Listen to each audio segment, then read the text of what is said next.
When you hear the name Mary Padian, you probably picture the funny, quirky buyer from the lockers, always laughing and dragging out some strange piece of junk that somehow turns into profit. But there is a whole side of Mary that most viewers never see. There is the real person behind the smile, the long road that made her so good at what she does, and the quiet strength that keeps her standing in a very tough world. Stay with me till the very end of this video, because once you know this Mary Padian, you will never watch her the same way again. On the show, Mary looks like the free spirit in the group. She walks in with simple clothes, loose hair, and that easy, warm smile. She laughs at broken lamps, rusty signs, and odd little statues while other buyers roll their eyes. Many people think she is just there for fun. But while everyone is staring at the big, shiny items, Mary is looking at small details, the curve of a chair leg, the type of wood, the style of old handles, the glass on a frame.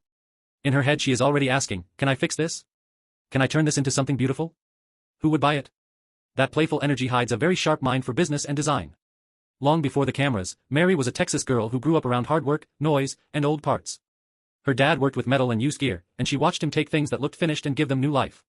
While other kids might have turned away from the dirt and grease, Mary leaned in. She got used to digging through boxes, piles, and dusty corners to see what was hiding underneath. That is where her love for junk started. For her, junk was never just trash. It was a puzzle, a challenge, a chance to find value where no one else could see it. Later, she took that habit and turned it into her own small business. She opened a little shop and called it a place for finds. Old chairs, chipped tables, odd cabinets, and strange metal pieces came through her door looking tired and forgotten. Then Mary went to work.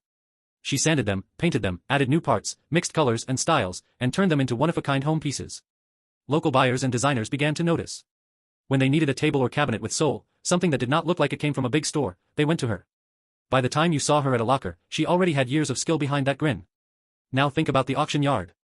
It is loud, fast, and full of big personalities. People shout, wave their hands, and try to scare each other away. One wrong bid can lose you hundreds or even thousands. At first, Mary felt small in that chaos. But she refused to back down. Instead, she learned to use her calm nature as a weapon.